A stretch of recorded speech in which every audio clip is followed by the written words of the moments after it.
पाणी काय असतं ते तुम्हाला दाखवून देईल शिवसेना. काय पाणी असतं. पण एक लक्षात घ्या की काही गोष्टी आपण सोडून देतो. आता ही चांगली खरं म्हणजे जाहीर सभाच मला ठाण्यामध्ये परत घ्यायची, मी पुन्हा येणारच आहे. पण पावसाळा सुरू झालाय, जाहीर सभांचा हे काही दिवस नाहीत. मग कार्यकर्त्यांच्या गाठीभेटी मी सुरू केल्यात, जसं आता हॉलमध्ये करतोय. 4 दिवसापूर्वी पुण्याला झाला. पुण्याचा हॉल जरा मोठा आहे, एक 5-10 हजार लोक तिकडे वरती आणि खाली अशी बसली होती. पण सभा मोठी झाली, शोभायात्रा मोठ्या झाल्या नाही. मी अजूनही सांगतो, वेळ गेलेली नाही, वेळ आहे. जवळपास 2-3 महिने आपल्या हातात आहेत. मतदार यादी हातामध्ये घेऊन प्रत्येक घरात, जसं गटप्रमुखाचं काम काय, माझ्याकडे किती मतदार आहेत माझ्या यादीमध्ये 800 ते 1200 ही सरासरी मतदारांची संख्या असते, बरोबर ना. मग मतदार नोंदणी केल्यानंतर माझ्या ह्या माता भगिनी आहेत, तुम्ही सगळे शिवसैनिक आहात. प्रत्येक गटप्रमुखाचं काम असं की खिशात मतदार यादी घेऊन चेक करणं. जे राजन तुम्ही सांगताय ना दुबार मतदार नोंदणी, ही मतदार नोंदणी एका मतदान क्षेत्रामध्ये, मतदार क्षेत्रात हे 2दा मतदान नाही करू शकत. लोकसभेचं मोठं आहे त्याच्यामुळे लोकसभेत कदाचित शक्य आहे, पण विधानसभेला बाजूबाजूच्या विधानसभा मतदारसंघामध्ये हे दुबार मतदान करू शकतात. जर प्रत्येक गटप्रमुखांनी आपल्या यादीपुरताच मतदारसंघ आहे माझा, ठाण्याचा मतदारसंघ शहराचा किती आहे असेल 5 लाख, पण माझ्याकडे जबाबदारी या 1200 मतदारांची आहे. मग 1200 मतदार खरे आहेत की खोटे आहेत, आणखीन कोण नवीन घुसलेत का, जे जुने होते ते बरोबर जागेवर आहेत का, आणि मतदानाच्या दिवशी सुद्धा मतदान केंद्रापर्यंत त्यांना नेण्याची जबाबदारी ही आपण जर का घेतली आणि त्यांना मतदान केंद्रापर्यंत नेलं तर मला असं वाटतं त्यांनी किती पैसा होतो द्या, किती योजना होतो द्या, आपला विजय झाल्याशिवाय राहणार नाही. फक्त त्याच्यात तुम्ही गफलत करू नका. हे थोडंसं तुम्हाला मी वेगळं सांगतोय, कारण संजयनी चांगलं जे काय सांगायचं सांगितलंय, पण संघटनात्मक जे काम आहे म्हणून तर त्याला संघटना म्हणतात. नुसता काहीतरी जमाव आला तर फटाके फोडेल, नाही तर हिंसाचार करेल, पण तसा जमाव नकोय मला. मला संघटनात्मक काम करणारे माझे सैनिक जे आहेत हे माझं सैन्य आहे. म्हणून मध्ये मी जे बोललो ना मुनगट्टीवारना की अरे तुम्ही माझा पक्ष चोरलात, सगळं चिन्ह चोरलं, सगळं चोरलं, तेही कमी पडतंय म्हणून तुम्ही लंडनला जाऊन वाघनखं घेऊन आलात. पण आता वाघनखं आणि मुनगट्टीवार काहीच जुळत नाही, काहीच जुळत नाही. पण ही वाघनखं तुम्ही जी म्युझियम मध्ये ठेवलेत ती कदाचित एक प्रतीक म्हणून ठीक आहे. त्याच वाघनखाने अफजल खानाचा कोथळा काढला असेल किंवा नसेल ह्याचा काही पुरावा नाही असं त्या म्युझियमनी सुद्धा म्हटलेलं आहे. पण महाराज शिवकालीन ते हत्यार आहे, छत्रपती शिवाजी महाराजांनी ते वापरलं होतं, म्हणून त्या वाघनखांबद्दल आम्हाला आदर आहेच.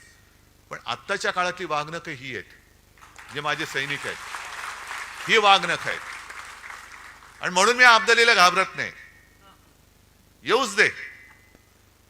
ज्या वेळेला महाराष्ट्रावरती संकट आलं तेव्हा जे महाराष्ट्राने एक तेज दाखवलं ते तेज पुन्हा दाखवण्याची वेळ आलेली आहे. आता सुद्धा यांच्या ज्या काही योजना आहेत 1500 रुपये देत आहेत.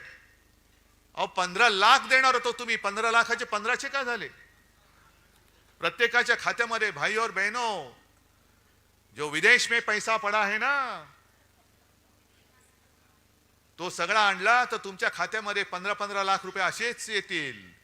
मग त्या 15 लाखाचे 1500 का केलेत? वरची शून्य कोणाच्या खिशात गेली? मिंढ्याच्या. कारण जाऊ तिथे खाऊ हा यांचा धंदा आहे. आज सुद्धा ठाण्यामध्ये ती जी एक योजना आणतात क्लस्टर, चांगली योजना, चांगली आहे. त्या घरांना, तिथल्या लोकांना घरं मिळाली पाहिजेत. पण टांगावा काय करायचा, देखावा काय करायचा की सरकारी योजना आहेच, कंपनी सरकारची आहे, महाप्रीत. पण यांची महाप्रीत यांच्या लाडक्या कॉन्ट्रॅक्टरवरती आहे, लोकांवरती नाहीये.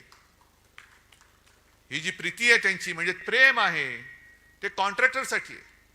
आणि कॉन्ट्रॅक्टरना ठरवून हे स्त्रियांचे धंदे अनेक वर्ष चाललेले आहेत. जे कॉन्ट्रॅक्टर ठरवणार त्यांनीच टेंडर भरायचं. आता सुद्धा तुम्ही महापालिकेत जाऊन विचारा, ठरलेल्या कॉन्ट्रॅक्टरनाच कामं दिली जातात, दुसऱ्या कोणालाही काम दारामध्ये सुद्धा उभं केलं जात नाही. ही ठाण्याची परिस्थिती आहे.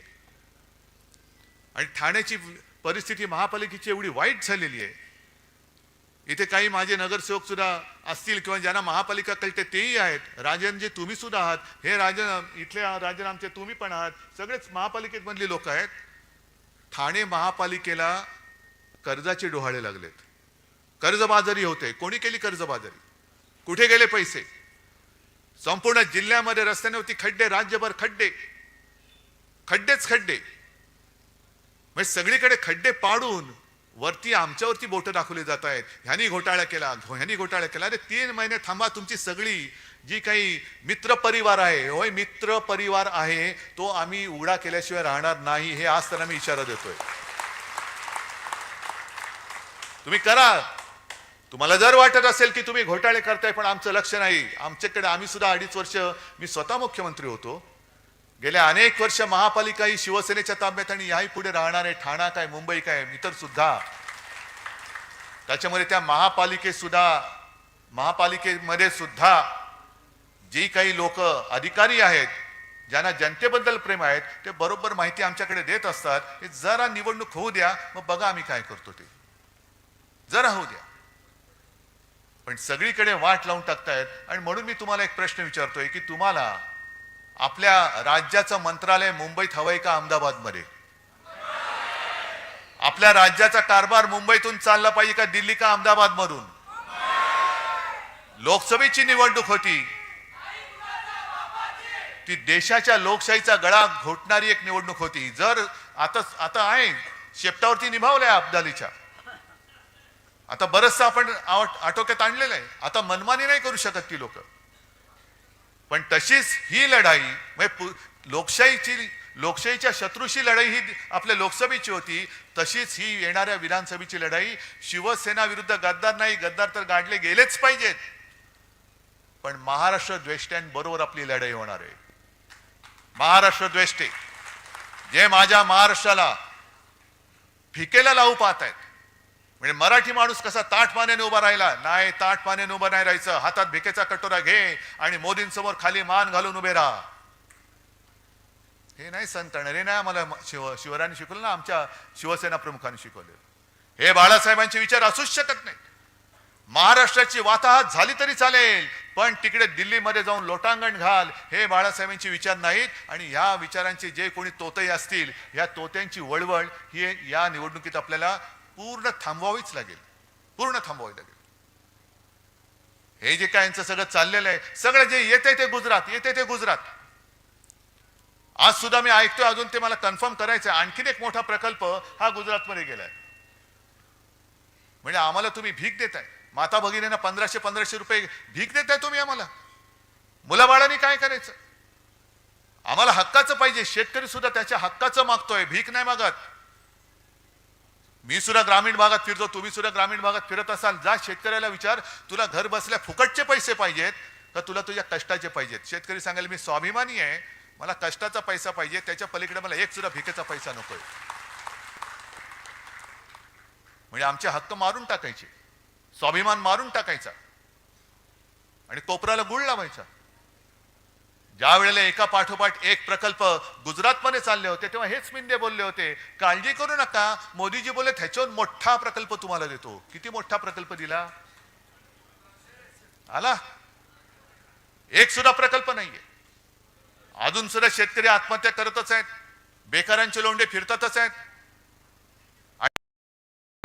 लाडकी बहीण योजना काढले. मी म्हणजे संभाजीनगरमध्येच एका शेतात उतरलो, शेतकरी आले सगळे, दादा तुम्ही आमच्यासाठी देव आहात. म्हटलं जाऊ दे बाबा, मी देव बिव नाही, मी तुमच्यासारखाच आहे. नाही तुम्ही आमचं कर्ज माफ केलं. म्हटलं ठीक आहे, आशीर्वाद असू द्या. मग तिकडे काही महिला शेतात काम करत होत्या. म्हटलं काय ताई खुश आहात ना? ती काम करत होती बिचारी. तुला का? म्हटलं नाही 1500 रुपये मिळत आहेत. तुला काय 1500ने घर चालतंय वय? 1500ने काय होते? बाजूला तिचा छोटा पोरगा होता, 1500 रुपयात मला म्हणाली काय याच्या शाळेची सोय होते? म्हटलं कुठल्या शाळेत जातोय? तुला ऍडमिशन घ्यायला पैसे नाही येत, 1500 रुपये घेऊन करू काय? कोणाच्या उरावर घालू? पण एक समाधान मला वाटलं की माझ्यासोबत सगळे अंबादास दानवे आणि संभाजीनगरचे कार्यकर्ते होते. त्यांच्या मुलाला एका शाळेत ऍडमिशन मिळवून दिली, त्याच्या शिक्षणाची सोय केली, ह्याचं मला समाधान आहे. पण अशी कितीतरी मुलं राज्यभर आहेत काय 1500 रुपयाने काय होणार आहे? वह्या पुस्तकं येणार आहेत? ज्या पुस्तकावरती सुद्धा जीएसटी लावलाय, शिक्षणावरती जीएसटी आहे. आता तर कर म्हणजे आयुर्विम्यावरती जीएसटी, म्हणजे विम्याची जाहिरात आहे ना, जिंदगी के साथ भी जिंदगी के बाद भी, म्हणजे जिंदगी के बाद भी जीएसटी. कशासाठी भरायचा? कोणाच्या खिशात जाणार? म्हणजे सगळीकडे वरपासून खालपर्यंत हे सगळं बरबटलेलं सरकार. ठाण्यातले भूखंड खात आहेत, मुंबईतले खात आहेत, अयोध्येमधले खात आहेत. अयोध्येमध्ये सुद्धा एक आदर्श घोटाळा झालाय. आदर्श म्हणजे चांगला नाही, जसा इकडे आदर्श घोटाळा झालाय मुंबईमध्ये. सैन्य दलाची जमीन खाल्ली. कोणी खाल्ली? कुठून आला? कुठून? म्हणजे आमच्या हातामध्ये घंटा, जय श्रीराम वाजो घंटा, आणि लोढा बसला तिकडे टॉवर बांधून. याच्यासाठी आम्हाला राम मंदिर पाहिजे होतं, याच्यासाठी तुम्ही आम्हाला लढवलात, याच्यासाठी कारसेवकांनी बळी दिले. कारसेवकांनी रक्त कशाला सांडलं? लोढाचं टॉवर बांधायला. लोढाला टॉवर बांधून देण्यासाठी म्हणून कारसेवकांनी रक्त नाही सांडलेलं. तुम्ही जे गारूड टाकलं होतं, वातावरण केलं होतं, राम मंदिर, मंदिर वही बनाएंगे, मंदिर वही बनाएंगे, बनलं मंदिर.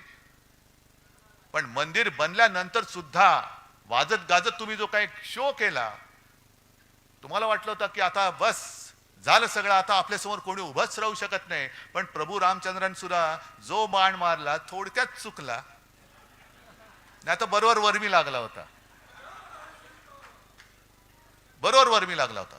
पण सगळीकडे गुजरातचे कॉन्ट्रॅक्टर कॉन्ट्रॅक्टर कॉन्ट्रॅक्टर कॉन्ट्रॅक्टर, वाराणसीमध्ये कॉन्ट्रॅक्टर, अनेक मंदिरं पाडलेत. शंकराचार्य मध्ये घरी आले होते. माझं भाग्य समजतो मी की शंकराचार्य आले आणि त्यांनी हिंदुत्वाचा अर्थ सांगितला. जो विश्वासघात करता है वो हिंदू नहीं हो सकता, हिंदू कभी विश्वासघात नहीं कर सकता. पण शंकराचार्य सुद्धा चिडलेले आहेत आणि त्यांनी स्वतः सांगितलं की केदारनाथ मंदिरामधलं जवळपास 250-250 किलो, आता तर म्हणतात काही जण 500 किलो सोनं गेलं कुठे? म्हणजे तुम्ही आमच्या मंदिरातल्या देवाचं सोनं सोडत नाहीत, मंदिराच्या आजूबाजूच्या जागा सोडत नाही. तिकडे सुद्धा वाराणसीमध्ये अनेक मंदिरं पाडली. अनेक पुराणकालीन मूर्त्या, प्राचीन मूर्त्या या त्या डेबरीच्या ढिगाखाली कुठे गेल्या हेच कळत नाही. मूर्त्या सुद्धा कापल्या. हे तुमचं हिंदुत्व आणि तुम्ही आमच्या अंगावर येता. सगळं भ्रष्टाचाराने बरबटलेली माणसं त्या अयोध्येमधली जमीन लोढा खातोय, रामदेव बाबा खातोय, सगळे खात आहेत. आणि आम्ही आपले जय श्रीराम जय श्रीराम आणि हे विचारणार केम छो? मला एका गोष्टीचा अभिमान आहे. मी तेव्हा म्हटलं होतं आम्हाला प्रभू श्रीराम पाहिजे, पण मला भाजप मुक्त राम पाहिजे. तो भाजप मुक्त राम अयोध्येवासियांनी करून दाखवला. भाजप मुक्त राम. आपण काळाराम मंदिरात गेलो होतो, हे अयोध्येमध्ये गेले, पण हाच रामाचा एक जो रामाने जो निर्णय दिलाय की हे जो नाही कामाचा तो नाही रामाचा, हे या बिनकामाची लोक आहेत. मी उलट म्हणतो, जो नाही कामाचा तो नाही रामाचा. पण जाऊ तिथे खाऊ हे यालाच म्हणतात. ही सगळी यांची जी काय पाप आहेत, ताडाला गेलो तर अरबियन नाईट सारखे एक एक रात्री किती, म्हणजे ह्यांच्या रात्री वेगळ्या, पण यांनी केलेली पापं सांगण्यासाठी जितके दिवस लागतील ते कमी पडतील. आणि म्हणूनच ह्यांची पापं जी आहेत ती आता येत्या काही दिवसात उघडी करावीच लागतील. झाल्यात सगळ्या पक्षांनी यात्रा सुरू केल्यात. द्या पाठवून द्या ना, सगळ्यांना तीर्थयात्रेला पाठवून द्या. हे मिंदे चालले यात्रेला, जा बाबा तू पण जा. आणखीन कोण चालले? कोण गुलाबी जॅकेट घालते, कोण केशरी जॅकेट घालते, सगळे रंगपंचमी करा, पण जा तिकडे जा.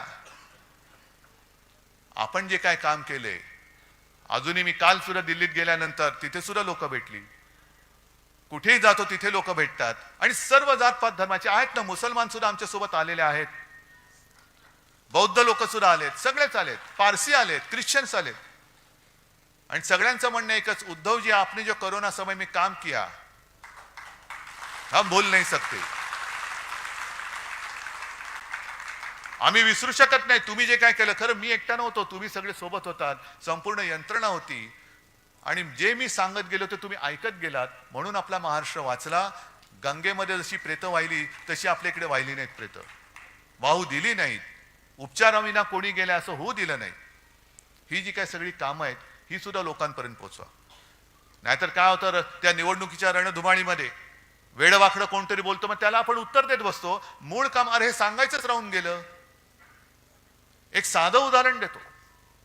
2012 साली शिवसेना प्रमुख होते, महापालिकेच्या निवडणुका आल्या आणि माझ्याकडे गोपीनाथ मुंडे आले. उद्धवजी काय करायचं काय करायचं म्हटलं. का नाही, कसं जिंकणार आपण, कठीण आहोत, कठीण आहे कठीण आहे. पृथ्वीराज चव्हाण तेव्हा मुख्यमंत्री होते आणि असं जर काय वातावरण सगळं केलं होतं की बस आता हे हारणारच. म्हटलं काळजी करू नका हो, होईल सगळं बरोबर. नाही कसं होणार म्हटलं, जरा थांबा. आणि मग मी माझे मित्र, कारण मी जाहिरात क्षेत्रातला आहे, माझे मित्र सगळे जाहिरात कॅम्पेन करणार आहेत. मग तो एक दिवस माझा मित्र आला, मला म्हणाले उद्धव एक कॅम्पेनची आयडिया आले, घेऊन येऊ का. म्हटलं घेऊन ये. आणि त्यांनी काही केलं नव्हतं, बाकी कागद कोरा होता, फक्त मध्ये एक लाल सर्कल काढलेलं आणि त्याच्यात लिहिलं होतं करून दाखवलं. म्हटलं अरे बस हे बरोबर आहे. मी शिवसेना प्रमुखांना दाखवलं, साहेबांनी बघितलं, बरोबर आहे, गो अहेड. आणि आपण काही केलं नाही. 12च्या आधी 5 वर्षामध्ये मुंबई महापालिकेत जी जी कामं केली होती ती फक्त त्याचे फोटो आणि चित्र ही होर्डिंगवरती लावली, पेपरमध्ये दिली आणि खाली फक्त टाकलं करून दाखवलं. मग सगळीकडे सगळ्यांनी चर्चा सुरू केली, वरून दाखवलं खालून दाखवलं. म्हटलं कुठूनही बघा पण आम्ही करून दाखवलंय. लपून बघा, चोरून बघा, वरून बघा, कुठूनही बघा पण करून दाखवलंय. मग सगळी चर्चा झाली आणि मग रिक्षावाले सुद्धा बोलायला लागले, टॅक्सीवाले बोलायला लागले, अरे हा ये तो हुआ है, अरे हा बरोबर आहे. सगळे भाषिक बोलायला लागले आणि 2012ची महापालिका आपण जिंकली, ती कामाच्या जोरावरती जिंकली. मुळामध्ये काय, हातामध्ये तलवार आहे, बरोबर आहे. तलवार पेलाला मनगट पाहिजे, पण मनगटापेक्षाही मन पाहिजे. जर हातात तलवार आहे पण लढायची जिद्दच नसेल तर तलवार काय करणार, तलवार काय करणार. मन पाहिजे, होय मी जिंकणारच. म्हणून मी जे काय बोललो रंगशारदामध्ये, लढायचं कसं, तर लढायचं या जिद्दीने लढायचं की लढाई आहे, ही निवडणूक ही लढाई आहे आणि या लढाईमध्ये ह्याच ईर्ष्येने उतरायचं. एक तर तू राहशील ना तर मी राहीन. मी परत बोलतोय. आणि तू आणि मी म्हणजे मी उद्धव ठाकरे एकटा नाही, मी म्हणजे तुम्ही, महाराष्ट्र प्रेमी, शिवप्रेमी, शिवसेना प्रेमी, बाळासाहेब प्रेमी. आणि तू म्हणजे महाराष्ट्राला लुटायला आलेला दरोडेखोर, तू म्हणजे त्या दरोडेखोरीच्या पाय चाटणारा गद्दार, मांडूळ. बा आता लोक म्हणतील हे याने एकदा ढेकून म्हणतात ना मांडूळ. अरे मी जीवप्रेमी आहेच, मी जंगल वाचवायचं काम केलं होतं. तुम्हीच जे आरे होतं, अरे मी वाचवत होतो, तुम्ही आलात आणि ते आरे कापून टाकलं. मग करू काय, त्याच्यामध्ये काय काय प्राणी राहतात हे तुम्हाला सांगितलंय, नाव दिल्याशिवाय तुम्हाला कळणार कसं ते. मांडूळ, मांडूळ म्हणजे काय, मिळेल आरे मध्ये जा बघ.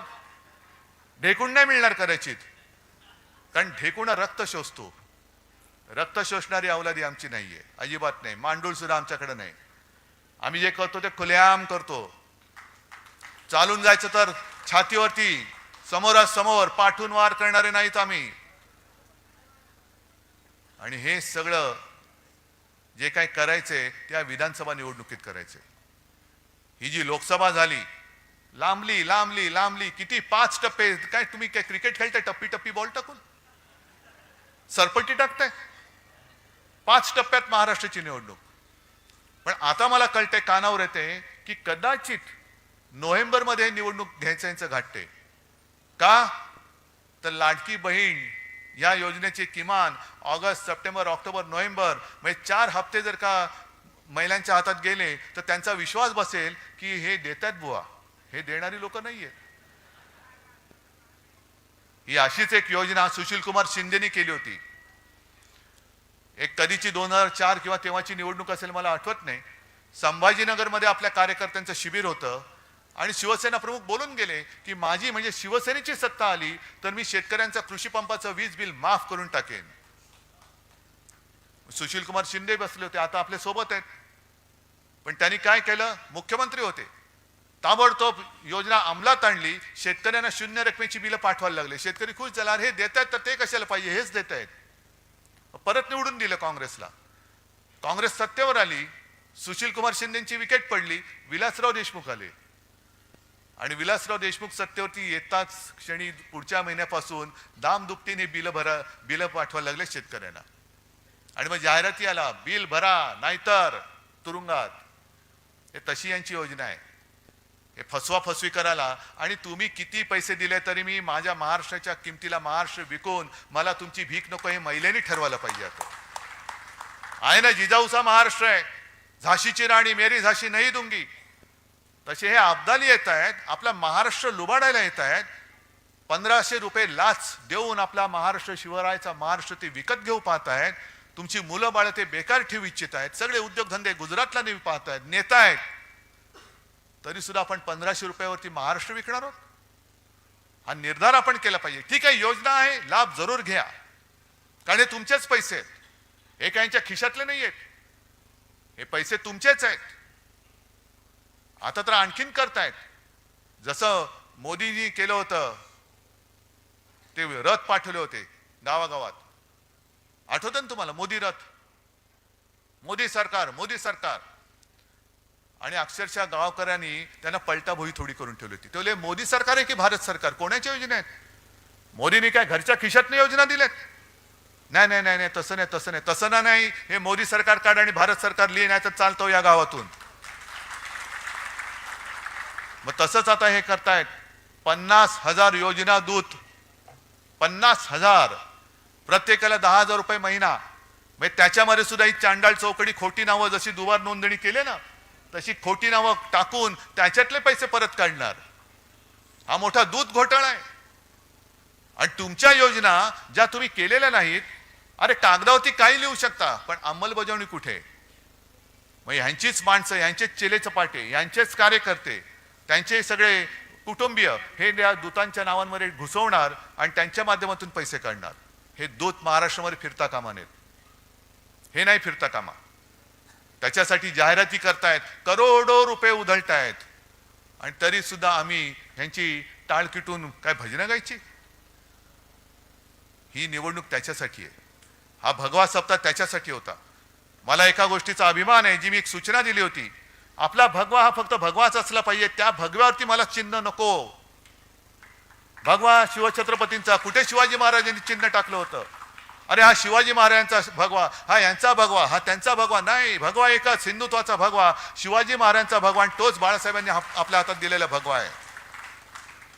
हा भगवा तर घ्यायचाच. पण दुसरी गोष्ट, जो लोकसभेच्या वेळेला आपल्याला प्रचार करायला वेळ मिळाला होता तो मशालीचा. आत्तापासून मशालीचा प्रचार करा, घराघरामध्ये आणि प्रत्येकाच्या हृदयामध्ये ही स्वाभिमानाची मशाल पेटवा. कोर्टाचा निकाल कधी लागेल सांगता येत नाही. मी अनेकदा म्हटलेलं आहे की कोर्टाकडनं न्याय मिळेल, मला खात्री आहे, मला आशा आहे. पुढच्या 5-50 वर्षामध्ये हा निकाल लागल्याशिवाय राहणार नाही. आणि हसायचं काय त्याच्यामध्ये? अरे हसताय काय? 2 वर्ष तर झाली. अपात्रतेचा निर्णय आता लागला, आता लागेल बघा 5-6 वर्षामध्ये. पण तोपर्यंत झाली, माणसं म्हातारी झाली, निवडणूक विधानसभेची टर्म संपली. तसंच माझ्या नाव आणि चिन्हाचा लागेल निकाल पुढच्या 5-50 वर्षात, 100 वर्षात लागेल. पण तोपर्यंत आपली जी मशाल आहे, ती मशाल हीच लोकशाही गाडणाऱ्या लोकांचं बूट जाळण्यासाठी मशाल आहे. लोकशाहीची हत्या समोर होते तरी सुद्धा डोळ्याला पट्टी लावून बसणारी जी माणसं आहेत, त्यांना जरा तो लोकशाहीचा चटका काय असतो ते दाखवणारी ही मशाल आहे. त्याच्यामुळे शाखांच्या बोर्डवर असेल, अगदी भिंतीवरती असेल, सगळीकडे आता धनुष्यबाण नाही, मशाल आणि मशाल. अजूनही मला जी माणसं सांगतात की अरे उद्धवजी, आम्ही तुम्हाला मत द्यायचं म्हणून गेलो, मत दिलं, नंतर कळलं आम्ही चुकून धनुष्यबाणाला मत दिलं. हे आहे, हे नातं आहे, हे नातं आहेच किंवा होतं. पण आज चोराने आपलं धनुष्यबाण चोरलंय, चोर धनुष्यबाण घेऊन आलेला आहे, त्याला मशालीची धक काय ती आपल्याला दाखवायची. आणि म्हणून म्हणजे मी आणि म्हणून म्हणतो, आणि म्हणून असं कुंथून नाही बोलत, असं कणणं कुंथणं मला येत नाही. आपण सरळ बोलतो आणि म्हणून